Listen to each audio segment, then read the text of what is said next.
પશ્ચિમ એશિયામાં જ્યારે તણાવ અને સંઘર્ષની શરૂઆત થઈ ત્યારે આખી દુનિયાની નજર એક એવા નામ પર ટકેલી હતી જે વૈશ્વિક અર્થતંત્રનું કરોડરજ્જુ ગણાય છે, સ્ટ્રેટ ઓફ હોર્મુઝ।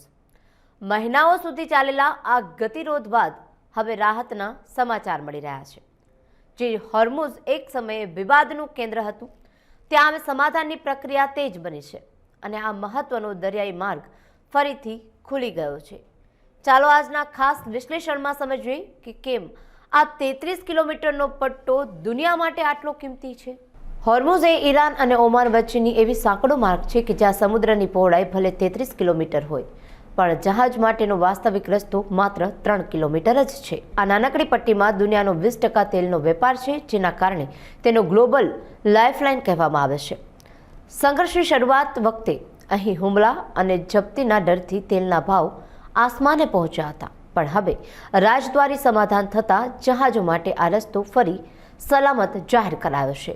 જી હા, ઈરાન અને પશ્ચિમી દેશના વચ્ચેના ગતિરોધમાં ઘટાડો થતાં હવે આંતરરાષ્ટ્રીય માર્કેટમાં પણ હાશકારો જોવા મળી રહ્યો છે। ભારત માટે આ સારા સમાચાર સૌથી વધુ મહત્વના છે, કારણ કે આપણું મોટાભાગનું ક્રૂડ ઓઇલ આ જ રસ્તેથી આવે છે। હોર્મુઝ ખુલી જવાથી હવે દેશમાં ઈંધણનો પુરવઠો જળવાઈ રહેશે અને મોંઘવારી વધવાનો ખતરો પણ ટળી ગયો છે।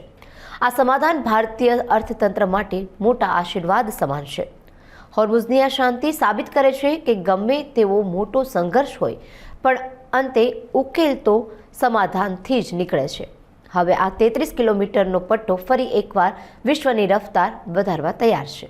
આપના પોતાના પ્લેટફોર્મ લલકારને લાઈક કરો, ફોલો કરો, સબસ્ક્રાઇબ કરો અને શેર કરો।